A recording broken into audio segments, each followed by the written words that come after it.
Chers amis, bien le bonjour. Je vous propose qu'on se retrouve pour une vidéo dans la série Comment suivre votre portefeuille grâce à Google Sheets. Et ce que je voudrais faire ici, c'est vous montrer les petits tableaux de base dont vous avez besoin pour pouvoir suivre un portefeuille. Je vais vous en montrer 3.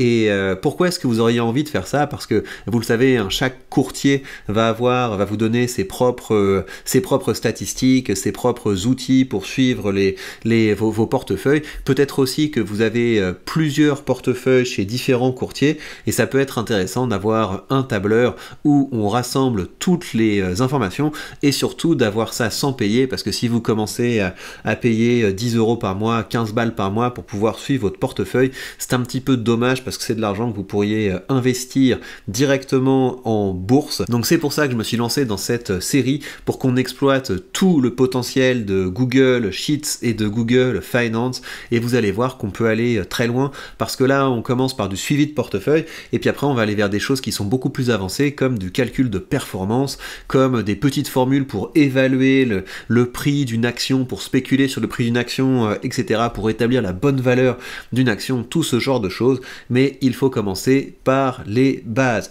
Alors je vais vous montrer quels sont les graphiques que j'ai créés, comment je les ai créés, et au fur et à mesure je vais vous montrer les petites difficultés qu'il faut dépasser. Et la règle en fait, c'est que rien n'est insurmontable. Enfin voilà, ça fait partie des choses qui sont bien balisées. Vous avez plein de tutos pour pouvoir comprendre les choses et il y a toujours des solutions. Avant ça, je vous montre ma petite découverte de la semaine, parce que c'est assez rigolo. Donc vous le savez, je fais une expérience sur les options. En quoi consiste cette expérience? Je vous ai montré, hein, vous avez une vidéo là-dessus. J'essaie de voir si vendre des calls c'est rentable, et donc pour ce faire, vous avez ici la partie de mon portefeuille si je ne faisais pas d'options, versus la partie de mon portefeuille quand je fais des options. Et donc l'idée, c'est que là vous voyez que depuis que j'ai commencé à faire des options depuis le début de l'année, j'ai gagné 258 € par rapport à si je n'avais pas fait d'options. Donc c'est assez intéressant.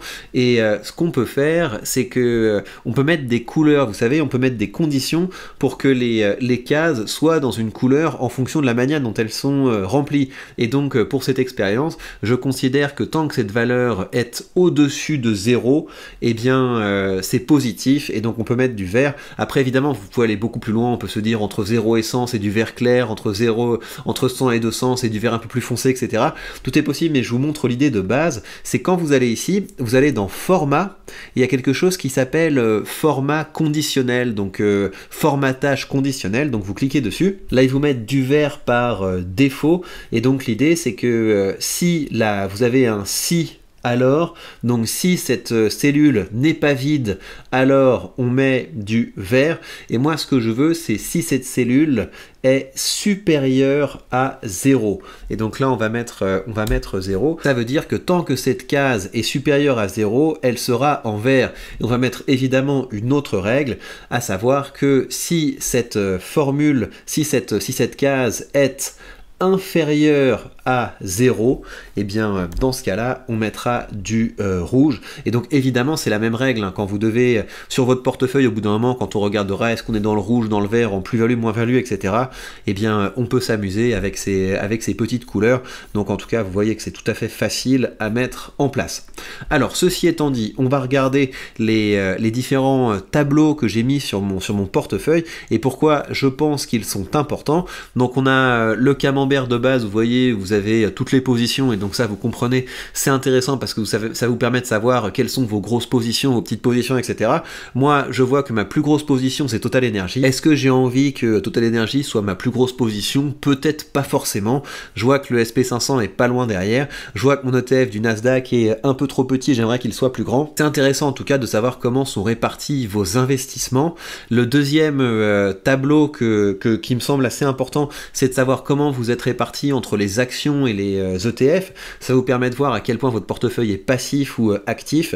Et là, il est actif-passif. Et donc, l'objectif, ça va être que mon portefeuille soit de plus en plus en ETF, parce que ce portefeuille-là, autant, vous savez, le portefeuille que je documente sur la page Patreon, là, le portefeuille alpha, il a vocation à être actif et à essayer de battre le marché, autant ce portefeuille, c'est mon portefeuille de Giro, il a vocation à être tranquille et à se substituer progressivement aux revenus de mon travail actif. Et puis finalement, on a ce portefeuille. Ça, là, on rentre dans les indicateurs qui vous permettent de réfléchir à la performance de votre portefeuille, parce que j'ai réparti les différentes actions que j'ai en portefeuille entre est-ce que c'est des actions de croissance, est-ce que c'est des actions mixtes, à savoir on a à la fois l'appréciation du capital et l'appréciation du dividende, ou est-ce que ce sont des actions plutôt rendement, à savoir a priori on va avoir un dividende sympa qui va continuer à croître mais avec un très fort rendement de départ, et au niveau de l'appréciation du capital on sera sur sur un faux plat montant, disons.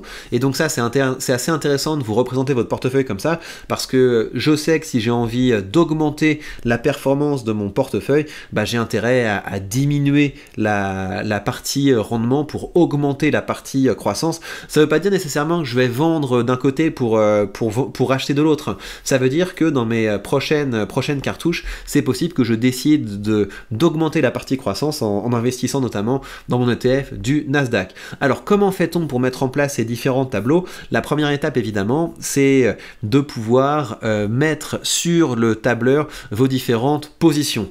Comment ça fonctionne? Si vous regardez ici, j'ai une case avec une fonction qui s'appelle Google Finance. Et cette fonction Google Finance, ça vous permet, à partir de ce qu'on appelle le ticker de l'entreprise, ça vous permet de récupérer en direct la cotation de l'entreprise. Donc c'est quelque chose qui est assez facile à faire. Vous avez juste à connaître les tickers de votre entreprise. Vous mettez le ticker de l'entreprise entre parenthèses et ça vous donne comme ça le cours en direct. Et donc pour avoir la taille de votre position, c'est tout simple. Il suffit dans cette case-là de multiplier. Vous voyez, c'est une petite multiplication. Vous avez C3 fois D3, à savoir le cours par le nombre d'actions qu'on a en portefeuille. Toutes ces choses-là, je vous montre juste comment ça fonctionne, mais sachez que les précédentes vidéos dans la playlist vont plus loin là-dedans, donc c'est une bonne idée d'aller voir les vidéos pertinentes là-dessus. La première difficulté que vous allez rencontrer quand vous allez vouloir constituer votre portefeuille, c'est que vous allez avoir certaines actions qui sont en euros et certaines actions qui sont en dollars. Et donc c'est pour ça que j'ai mis ici une petite case avec les devises. Et donc comment ça fonctionne? Vous avez qu'ici j'ai la paire dollar-euro et ici j'ai la paire euro-dollar. Comment est-ce que je suis allé chercher le cours des devises en temps réel? Avec la même fonction, vous avez la fonction égale Google Finance et entre guillemets on met la paire euro-USDC et là c'est la même chose sauf qu'on met la paire USD-euro. Je dis USDC mais c'est parce que je suis habitué au stablecoin mais il faut comprendre l'idée, c'est USD. Et puis j'ai également mis la paire en livres parce que certains ETF sont parfois libellés en livres sterling et donc c'est important d'avoir également ça dans votre portefeuille. Donc si je veux avoir le cours d'Apple en euros, comment ça fonctionne? Je vais récupérer le cours d'Apple sur Google Finance, je le multiplie dans cette petite case par le nombre d'actions que j'ai en portefeuille, et cette case-ci, c'est tout simplement la multiplication de ma taille Apple en dollars par le cours de la paire USD-euro. Et donc c'est comme ça qu'on règle la première difficulté. On se crée une petite case dans le tableur avec les différentes devises, et on les utilise comme multiplicateurs pour avoir toutes nos positions dans la même devise. La deuxième difficulté que vous allez rencontrer, c'est pour les ETF, parce que vous allez avoir certains ETF qui vont être sur Google Finance, et vous allez avoir certains autres ETF qui ne sont pas sur Google Finance, et c'est là qu'il faut ruser. Et si vous regardez les vidéos précédentes de cette playlist, je vous ai déjà montré comment on faisait, mais je vous remontre l'idée. Là, vous voyez que mon ETF du Nasdaq, il est effectivement chez Google Finance. Cet ETF-là, il n'est pas sur Google Finance. Alors, comment ai-je fait? Je l'ai récupéré sur un autre site, parce que vous avez sur Google Sheets une fonction qui s'appelle ici Import XTML. Et donc qu'est-ce que ça veut dire? Ça veut dire que vous pouvez aller essayer de récupérer des données sur d'autres sites. Donc c'est une fonction. Pour que ça fonctionne, vous devez mettre l'adresse du site sur laquelle vous avez essayé de choper vos données. En l'occurrence, mon site c'est celui-là, c'est le site qui s'appelle Extra ETF, mais parfois ça marchera pas avec Extra ETF. Et donc ce que vous devez faire, c'est taper le nom de votre ETF dans Google et puis vous testez les sites. Vous testez les sites au fur et à mesure. Tous les sites qui vous donnent le cours de l'ETF en temps direct, en temps réel, vous testez, vous regardez si ça fonctionne. Et donc que faut-il faire? La première partie de votre formule, c'est l'adresse du site entre guillemets, donc l'adresse où vous allez pouvoir choper le cours en temps direct. Donc vous copiez tout simplement dans la barre l'URL de cette page. Ensuite vous mettez la virgule, vous ouvrez les guillemets, et la deuxième chose que vous faites, vous avez la possibilité quand vous faites le clic droit d'inspecter la page, et vous voyez que ici on a la formule. Et donc ce que vous devez faire, copier le XPath, et c'est ça que vous allez ensuite coller dans votre formule. Vous refermez les guillemets, vous refermez la parenthèse, et ça vous donne, si ça marche, parce que des fois ça marchera pas, et donc il faudra dans ce cas-là essayer de choper le truc sur d'autres sites, ça vous donnera le cours en temps réel. Et là j'avais un autre problème, c'est que vous voyez qu'il est dans un format européen, c'est-à-dire qu'on a une virgule, et Google Sheets ne peut pas faire des calculs avec des virgules. Donc si j'ai envie de multiplier cette, par exemple, si on dit que cette case c'est donc Q50 fois 100, il voudra pas le faire parce que il considère que ça c'est des lettres. Dès que vous mettez une virgule, ça ne fonctionne plus. Et donc quelqu'un m'a gentiment donné une formule qui permet de convertir automatiquement les virgules en des points. Vous avez la formule ici, et là ça commence à ressembler à de la physique nucléaire, mais l'idée c'est que vous avez une fonction qui s'appelle substitute, et donc P50 c'est la case où vous avez le cours de mon action, et vous pouvez substituer automatiquement la virgule par un point. Mais bref, si vous galérez trop là-dessus, je pourrais vous faire des vidéos spéciales. Mais donc l'idée, c'est que vous avez ces différents problèmes à régler. Vous devez d'abord récupérer les cours en temps réel. Parfois, vous allez devoir convertir ces cours pour que vous ayez tout dans la même devise. Et parfois, vous allez galérer pour trouver les cours en temps direct de vos produits. Et donc c'est pour ça qu'il va falloir utiliser la fonction import XTML pour aller récupérer les données sur d'autres sites. Alors une fois que vous avez ça, vous pouvez commencer à jouer avec. Donc vous voyez ce que j'ai fait, j'ai récupéré les différentes lignes là de mes actions que je considère comme croissant, celles que je considère comme mix, celles que je considère comme rendement. Ici, vous avez le total, et donc quand vous regardez un petit tableau comme ça, eh bien vous voyez qu'ici c'est cette case-là. Ce qui est intéressant, c'est qu'une fois que vous avez un total, vous pouvez l'utiliser dans n'importe quel endroit de votre tableau. Vous savez que cette case s'appelle A30, et ben je peux décider que ici c'est le résultat de A30. Et donc une fois que vous avez ça, eh bien vous pouvez vous faire tout un tas de tableaux, et ça devient très maniable. Pour ce qui est de la partie action et ETF, c'est pareil. J'ai mis d'un côté mes actions, j'ai mis de l'autre côté mes ETF. Là, j'avoue que je me suis un peu pris le chou, parce que au lieu de refaire un tableau récapitulatif, j'aurais tout simplement pu faire une somme en fait. Considérez que cette case, c'est la somme B3 à B10.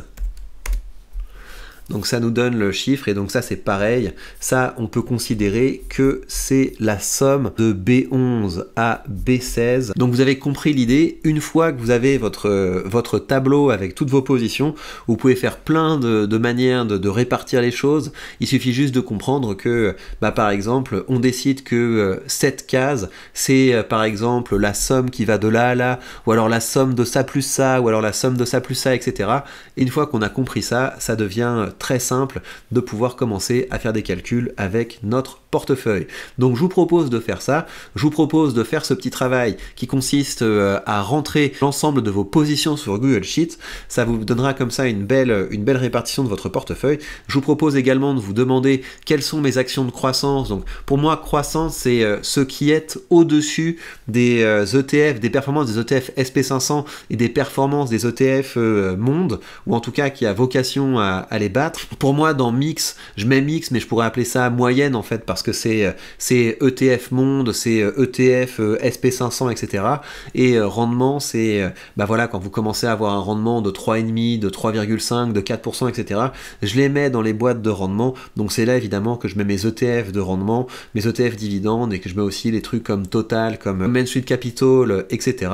Comme ça, vous avez une idée de comment est configuré votre portefeuille, et je vous conseille également de faire la répartition actions et ETF. Et à partir de ça, quand on se verra dans les prochaines vidéos, on va commencer à aller vers des choses qui sont un petit peu plus avancées pour commencer à évaluer la performance de notre portefeuille. Mais pour en arriver là, il faut commencer par les bases.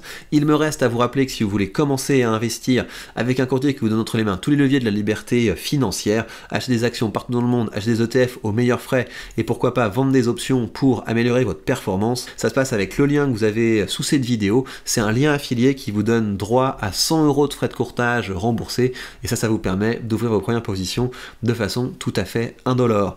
Par ailleurs, si vous voulez plus de contenu, ça se passe sur la page Patreon. Je viens tout juste de publier une FAQ. Vous m'avez demandé s'il faut acheter de l'or, s'il faut avoir des obligations en portefeuille. Vous m'avez demandé mon point de vue sur l'action ESSO qui va détacher un gigantesque dividende spécial. Il y a d'autres questions, et ces foires aux questions, ce n'est qu'une partie de tout le contenu exclusif que vous avez sur cette page. Profitez-en, ça ne coûte que 3 € par mois, le prix d'un café. Et bien voilà, chers amis, prenez bien soin de vous, et on se retrouve très vite pour de prochaines news.